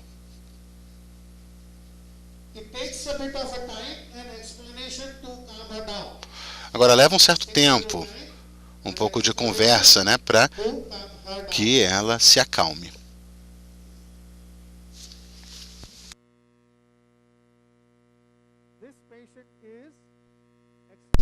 Essa paciente, ela é muito meticulosa, muito limpinha, quer tudo organizado. Ela é uma pessoa caprichosa, quer tudo feito na hora certa e fica nervosa se as coisas estão fora do lugar ou não são feitas na hora certa. Ela atribui muita importância à limpeza. Era uma pessoa muito trabalhadora antes da doença e mesmo agora ela quer sempre se ocupar, mas não consegue por causa de sua paralisia. Então a doença impedia que ela ficasse tão ocupada quanto gostaria.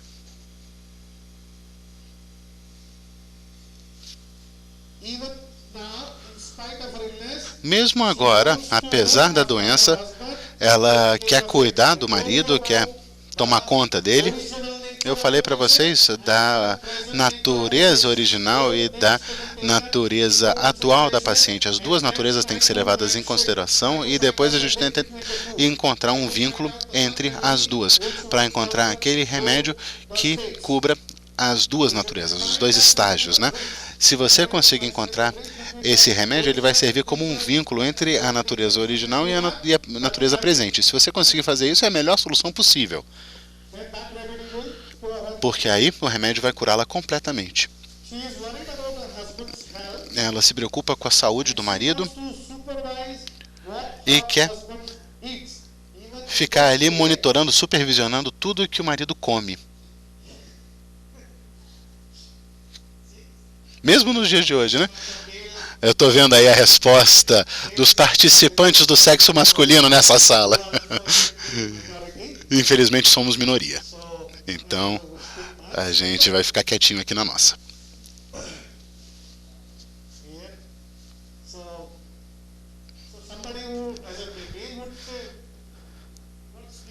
Então, o que há de novo, né? Isso é normal. As pessoas até se assustam. Isso não é nada pouco característico, não? Isso é normal. Mas, falando sério, né, no contexto da Índia, né, a gente tem que lembrar que isso aqui é na Índia, né, tipicamente as mulheres não controlam os seus maridos, pelo menos não normalmente, lá na Índia.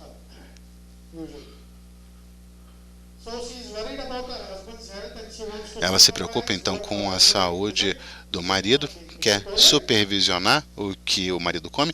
Vocês acham que ela está sendo ditatorial? Ou seja, quer que todo mundo ouça ela, dê ouvidos, que obedeçam às decisões dela. Se não obedecerem às decisões, aí ela fica nervosa, fica triste, fica emburrada. Ditatorial, né? Concordam? Bom, vamos ver.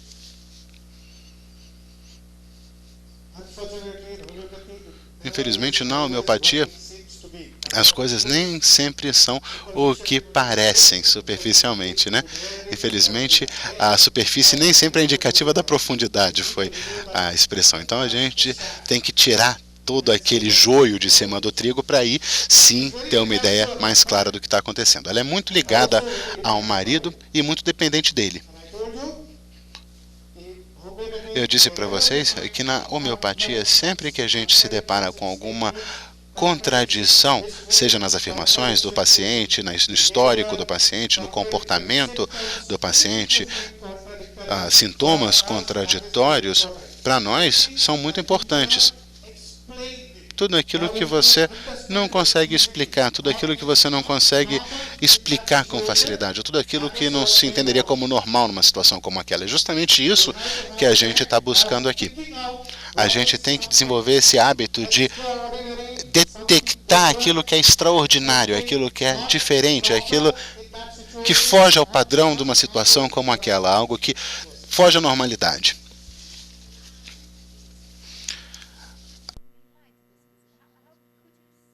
Eu acho que o microfone não está ligado, a gente não está ouvindo aqui na cabine de tradução, por favor.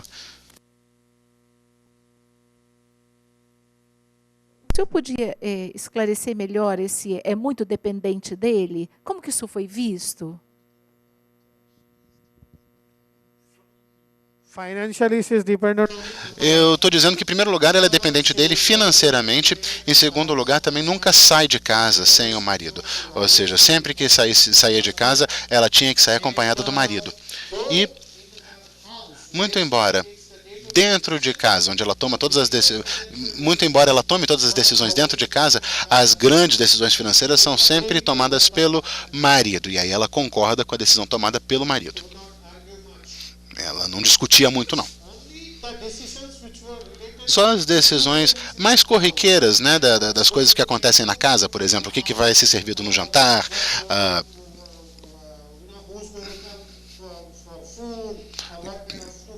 jantares para amigos, ou o que precisa ser comprado, ou as atividades das crianças, esses tipos de decisões, ela que tomava.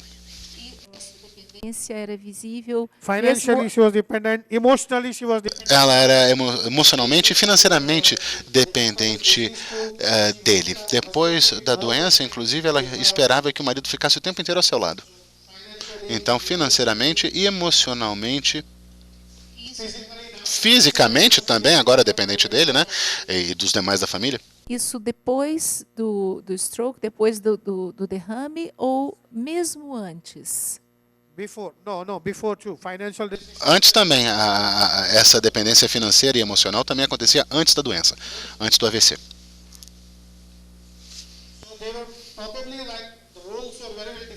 Ou seja, havia papéis ali bem definidos dentro da família. Tudo o que acontecia fora da casa, da porta para fora, e todas as questões financeiras e de negócios cabiam ao marido. Agora, tudo da casa para dentro, da porta para dentro, cuidar das crianças, alimentar as crianças, etc., aprontá-los para a escola, essas coisas todas ficavam nas mãos da esposa.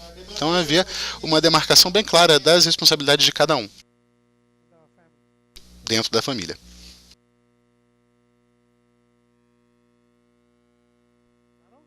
Ficou claro?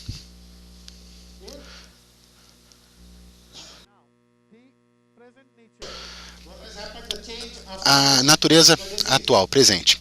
O que mudou depois da doença? Agora, ela ficou muito sensível e muito triste. Muito sensível. E agora chora por qualquer coisinha. Ela também ficou muito triste, porque agora não consegue mais se movimentar sem a ajuda externa. Mesmo quando ela narrava a sua história, ela começou a chorar. Chorou muito. Ela não gosta de ficar só. Sempre quer estar acompanhada. Mas agora que ela se sente extremamente fraca, ela não tem mais vontade de sair de casa para se encontrar com as pessoas.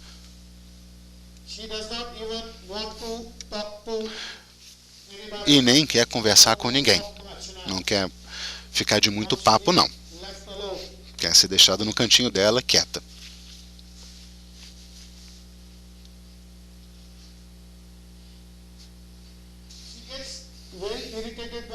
Ela se irrita com barulhos como, por exemplo, a televisão no volume muito alto. E, lógico, ela tem netos, né? Então, provavelmente a televisão vai ficar com volume alto e aí isso irrita ela muito. Ela não gosta desse barulho. Ela também acorda muito facilmente com qualquer barulhinho. Se ela estiver dormindo, ela acorda com qualquer barulho, por menor que seja. E também consegue ouvir e até mesmo detectar os barulhinhos mais leves, mesmo muito distantes. Ela também tem uma boa memória e bons poderes de observação.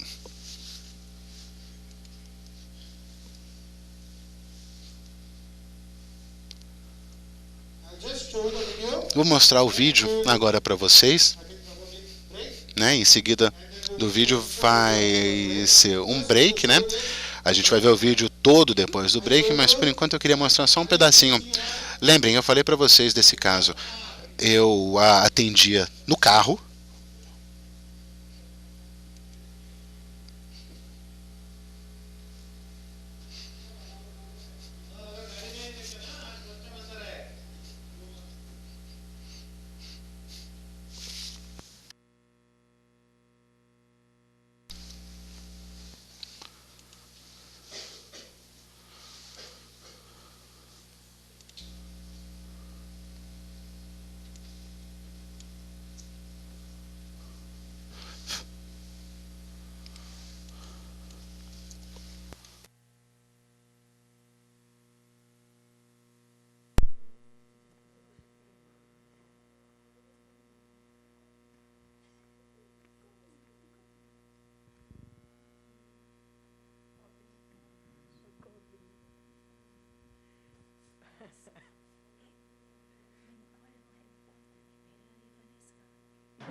बताइए सब कैसा है, तकलीफ अब सभी, यूरिन का तकलीफ कैसा है, बाकी सब तकलीफ कैसा है?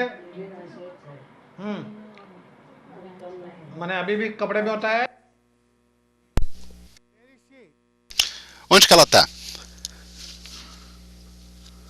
Ela tá onde?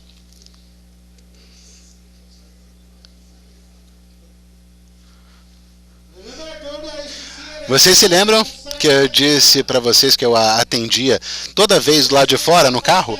Aqui vocês estão vendo que ela está pela primeira vez sendo atendida dentro da minha clínica. Pela primeira vez na clínica. Aqui eu estou perguntando sobre a urina. Ela diz que não está mais cataterizada, não está mais usando fraldas. O filho diz que agora ela já vai ao banheiro sozinha.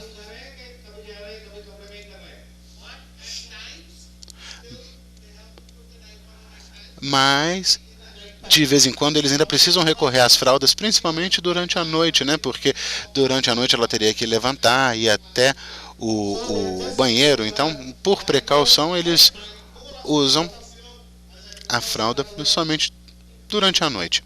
Não necessariamente porque seja necessário, mas por precaução.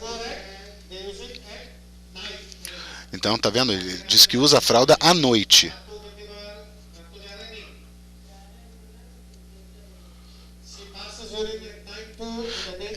Ela urina durante a noite, durante o dia.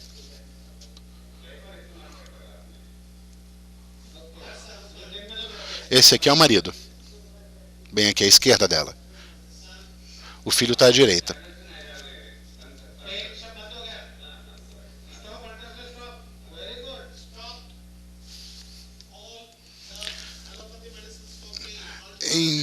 Então, todos os remédios para dor foram interrompidos, né? Ultrasec, ele foi interrompido o uso desse remédio. O que mais que dá para observar aqui? Deixa eu ver se eu consigo dar um zoom aqui, fazer um close.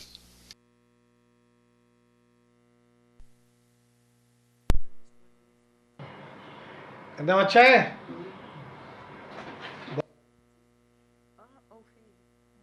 So pain. Analgésicos ela já não toma mais, também não usa mais catéter, também não usa mais as fraldas. E, mais uma vez, quando eu comecei a atendê-la era no carro, agora é a primeira vez que ela está sendo atendida na clínica. E aqui temos o auxílio dela de locomoção.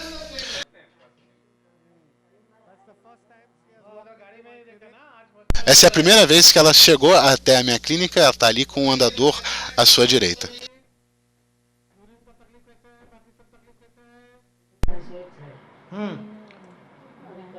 मैंने अभी भी कपड़े में होता है, कपड़े में हो जाता है. Urine she passes into the bathroom, sometimes in the clothes. Ela costuma fazer xixi, ela costuma urinar no banheiro, mas às vezes ainda urina na roupa, no caminho para o banheiro.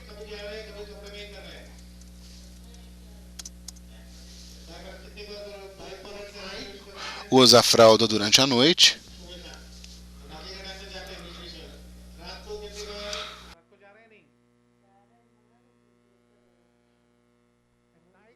à noite, né, porque às vezes ela tem dificuldade em chegar até o banheiro a tempo, então eles estão usando à noite a fralda.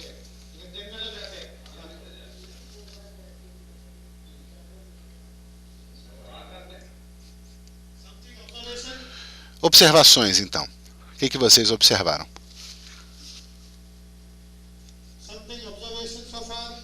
Quais são as observações até aqui?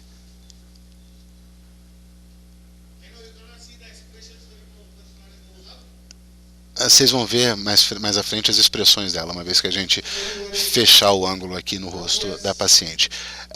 É algo bem óbvio. Não, parece que está bem.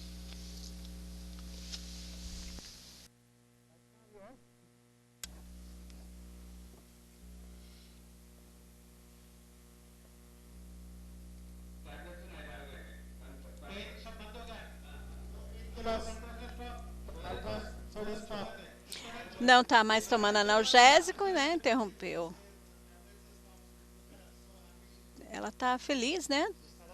Olha só, está sorrindo, está com um aspecto feliz.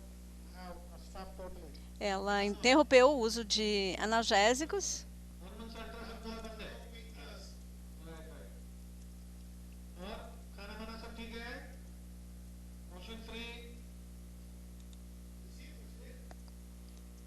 Vocês viram o que ela fez? Ela movimentou a perna. Viram?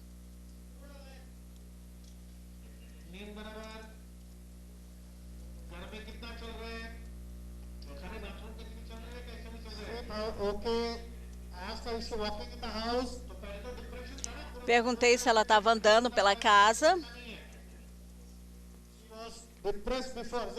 Ela lembra que ela tinha depressão, não levantava da cama, não andava, não queria conversar com ninguém. Aí eu perguntei, e aí, como é que está a depressão da senhora?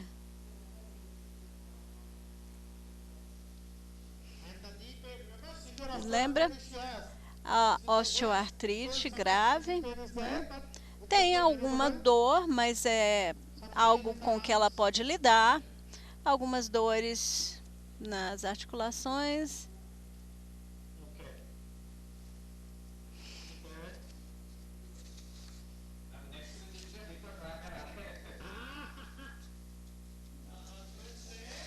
O marido falou, me disse.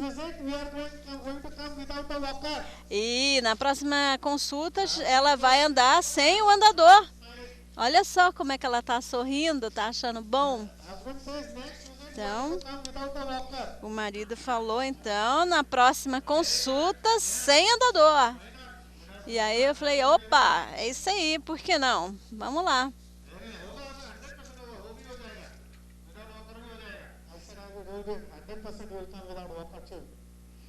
Ah.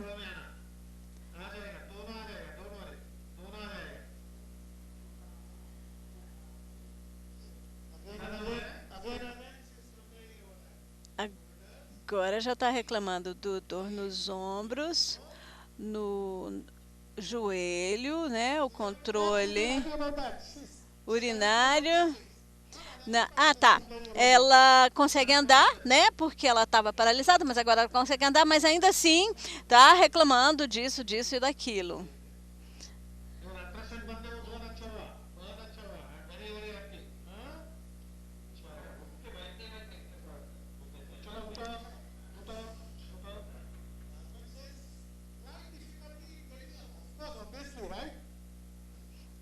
Uma pequena dificuldade, né, para se levantar, claro, né? Imagina, com essa idade e tudo mais. Aí eu falei, então me mostre. Onde é que está a dificuldade aí? Eu não chamaria isso de dificuldade, né? Ainda mais com a osteoartrite. Eu falei, então vamos lá, senta e tenta levantar de novo. Isso é bem rápido.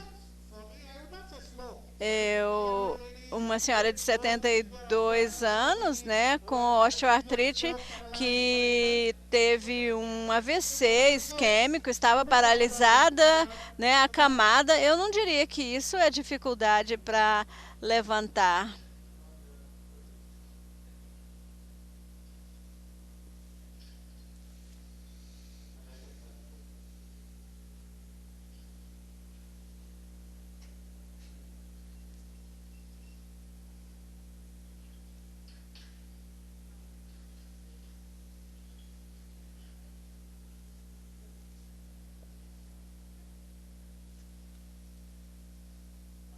you observe?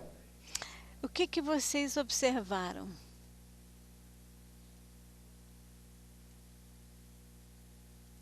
Something observed? Yes. Alguma observação?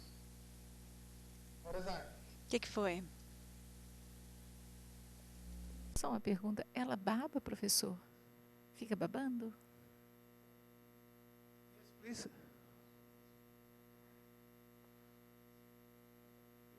Yeah, please. What did you say? Repeat. É só uma pergunta. Se ela baba... Salivation? Salivation? Yes. No. Drop. I can't hear. Salivation, no. She doesn't have salivation. Não, ela não tem essa baba, né? O que ela tem?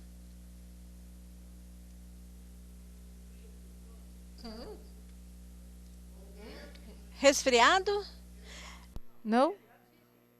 Yeah, now I can. No, not drooling. Não, ela não baba. Ela não baba. And if I think she's chilly. E ela é friorenta, né? É a única coisa? Alguém falou, né, que ela era friorenta. It's not a sweater. Não é um agasalho. O que é isso? It's not a shawl. Não é um chale também, não. It's not a shawl. Não é um chale. É uma toalha. Uma toalha. É uma toalha. Não é chale. Não é um agasalho. Remember the history? Lembra do histórico dela? Remember the history? Vocês lembram do histórico dela? She's extremely Ela é extremamente friorenta. fastidious. Meticulosa, limpa, arrumadinha. Olha só. Because she's drooling or she's Ela tá com a toalha branca, né? Branquinha, limpinha. Não é porque ela tá babando, né? not convenient for her because she's paralyzed. Otherwise, if you wear a sari Talvez ela estivesse usando um sari, mas ela preferiu esse outro tipo de vestimenta porque talvez fosse mais conveniente para ela, mais fácil, né? Então, mas ela tá... Na realidade, ela não está usando a vestimenta que é considerada apropriada, né? Então, ela tem, assim, um pouquinho de timidez. Aí, ela se cobriu com essa toalha, né? Absolutamente limpa, imaculada, branquinha. Legal. Muito bom. Fantástico. Muito bem. Olha só, agora sim, dá para ver que ela está sorrindo. This is what homeopathy can do. Isso é o que a homeopatia pode fazer. Can do the right remedy. Então, o remédio correto, né? Chega a esse resultado. Take a break. Então, vamos fazer um intervalo Further the patient has to say. e vamos ver The patient. o que a paciente tem a dizer Obrigado. e vamos prescrever para ela.